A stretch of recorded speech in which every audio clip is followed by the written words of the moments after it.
El tema de las exportaciones, de la caída de las exportaciones, nos está preocupando a todos. Según el INEI, las exportaciones cayeron 21% en marzo. En marzo del año pasado ocurrió lo opuesto, crecieron más del 20%. Vamos a conversar ahora con la ministra de Comercio Exterior y Turismo para hablar sobre qué es lo que está sucediendo. Ministra, ¿cómo está? Gracias por venir a Rumbo Económico. ¿Qué tal? Muy buenas noches, Enrique. Yo quería comentar lo siguiente, ¿no? Efectivamente, y en el acumulado, habremos de cifras acumuladas al mes de marzo, se experimenta una caída de las exportaciones totales de 12.8%. ¿Nos debe preocupar esto? ¿Eso qué significa? Déjame explicarlo. Son menos de 1.300 millones de dólares que se han exportado en este primer trimestre comparado con igual trimestre del año pasado. Claro. Las exportaciones tradicionales, las mineras, representan 1.500 millones, lo que significa que hay alguien que tiene que haber crecido. Y en el caso de las tradicionales es principalmente por unos menores precios del oro y del cobre, ¿no? Esto dentro de las tradicionales fue compensado de alguna manera por mayores exportaciones de harina de pescado, de aceite y en menor medida de café.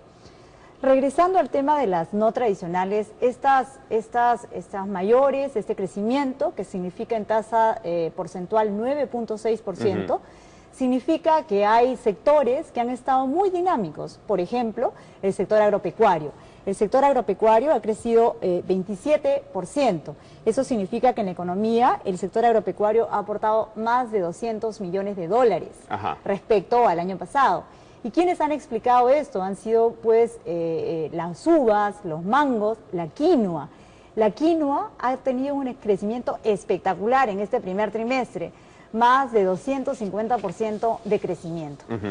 Ahora, entonces, lo que usted está diciendo es que vamos primero a la parte, si quiere, a la parte preocupante, ¿no? Que la caída de las exportaciones se explica básicamente por caída de los precios de los minerales. Exactamente, a eso hay que añadirle retrasos por problemas técnicos de algunos proyectos que iban a entrar en operación, pero que están, digamos, en su etapa de maduración y luego recordemos que en los próximos años están entrando las ampliaciones ya totalmente de Las Bambas, de Constancia. Vamos a tener la ampliación de Southern, lo que significa que en el año 2016 vamos a haber duplicado la capacidad de producción y de exportación de cobre en nuestro país. De acuerdo. Pero regresemos a las no tradicionales, que son aquellas que son la buena noticia. La buena noticia y además son las que están ligadas a mi sector, que es comercio exterior y turismo, pero además que tiene que ver con la demanda, tiene que ver con el acceso a mercados, tiene que ver con la apertura de nuevos mercados y los tratados de libre comercio y el aprovechamiento de ellos y su impacto además en las regiones.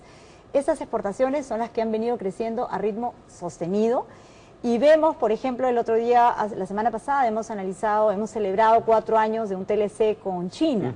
¿Qué nos ha traído este tratado de libre comercio? La creación de 387 nuevos productos en 4 años y más de 620, 630 nuevas empresas que han entrado a exportar. Y la mayoría de ellas son pequeñas, son micro y pequeñas empresas y nosotros desde Mincetur, desde Promperú, hemos tenido una labor fundamental porque hemos cambiado nuestra estrategia de la ruta exportadora y hemos diseñado programas específicos para aquellos que más lo necesitan, aquellos que no tienen acceso al conocimiento, porque lo que te da ese éxito en los mercados es justamente saber las oportunidades que existen y cómo tú puedes, desde tu ámbito, desde tu sector, aprovecharlas.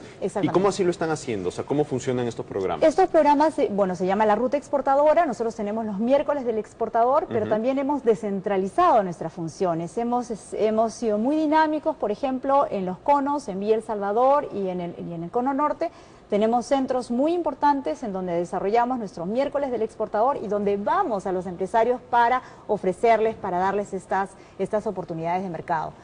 A su vez, trabajamos de la mano con los gremios. Sin los gremios, sin la perfecta coordinación y articulación con los gremios, ADEX en primer lugar, la Cámara de Comercio de Lima, la Sociedad Nacional de Industrias, todos ellos tienen sus segmentos y sus sectores de micro y pequeñas empresas a quienes les damos este servicio especial. Claro.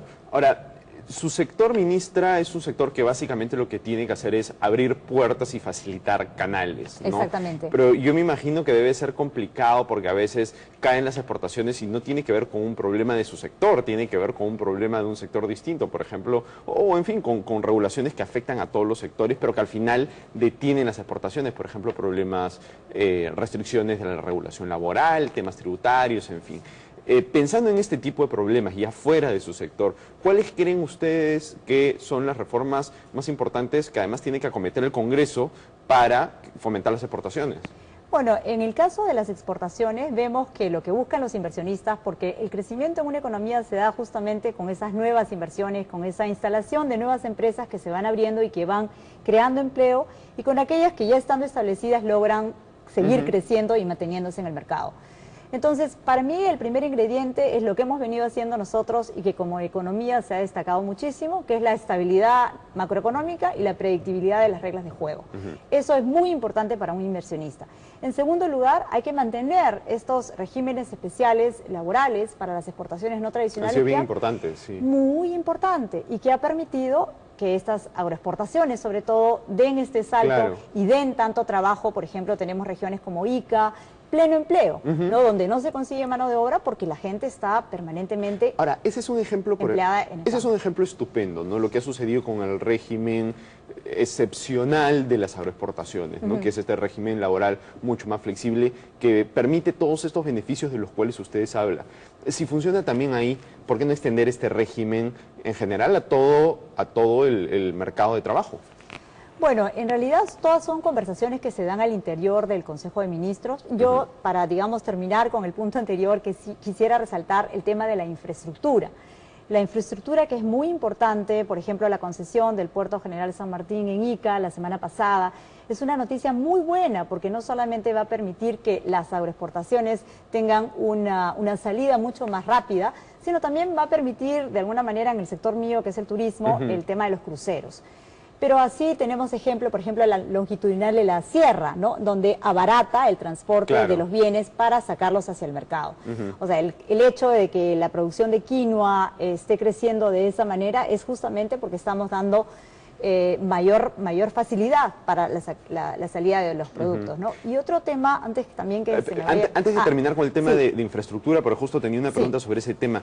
En esta semana se ha estado hablando mucho que solo el 2% del comercio con Brasil se traslada por vía terrestre, y hay mucha gente que está diciendo que la interoceánica, que la carretera interoceánica es una suerte de elefante blanco, porque no ha servido para mover mercancías como se creía que iba a servir. ¿Usted cree que esto es así? Estamos trabajando para darle mayor fluidez, para mayor ocupabilidad a la interoceánica. Nosotros tenemos nuestro consejero comercial en Sao Paulo, con quien estamos tratando directamente desarrollar programas. Por ejemplo, con Madre de Dios tenemos un programa de exportación de castañas, pero todo esto no ocurre de la noche a la mañana, ¿no? Los trabajos son de capacitación al recurso humano, de orientación, hay que hacer alianzas, estamos trabajando... ¿Parece un tema de capacitación en el uso de la carretera? No, me refiero a que los productores estén capacitados para poder tener un producto de calidad y ofrecerlo al país vecino de Brasil. Claro, pero el hecho es que sí se exporta a Brasil, sí se comercia con Brasil, lo que pasa es que solo el 2% se hace a través de la carretera, entonces mucha gente está diciendo, oye, este es un elefante blanco porque la verdad el comercio por Brasil no tiene sentido. No, la realidad demuestra que el comercio por Brasil no tiene sentido por vía terrestre. No, a lo que yo me refiero es que los cambios no ocurren de la noche a la mañana y que para poder incentivar, ocupar esa vía de comercio terrestre a través de Brasil, estamos trabajando multisectorialmente. Mencionaba el caso, por ejemplo, de las castañas, en los que estamos trabajando con el Ministerio de Agricultura. Pero en este caso quería comentar un tema muy importante que ocurrió hace un par de semanas, un mes y medio más o menos, en donde las inundaciones de Acre, de Rondoña, permitieron la provisión de producto peruano utilizando justamente la carretera interoceánica.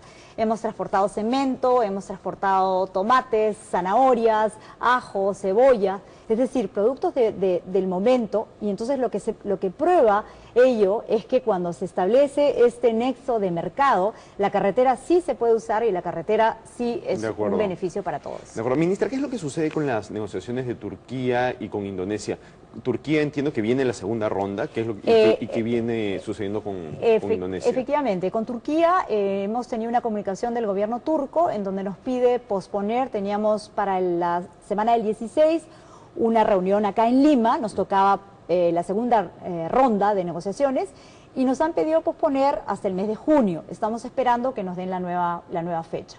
En el caso de Indonesia se hizo un estudio, el año pasado, en 2013, lo hicimos nosotros. Ellos, lo que suele ocurrir en los tratados de libre comercio es que la otra parte hace un estudio para ver la conveniencia del tratado de libre comercio para ambos lados, ¿no? Este estudio lo han culminado primeros días de abril, con lo cual ellos nos estarían dando ya alguna respuesta oficial para nosotros poder, en ambos casos, formarse los equipos y poder avanzar. Perfecto. Perfecto, ministra. Muchísimas gracias. Gracias por venir al Rumbo Económico. No, al contrario. Muchísimas gracias por la invitación. Bien, vamos a una pausa y regresamos con Rumbo Económico. Scotiabank. Descubre lo que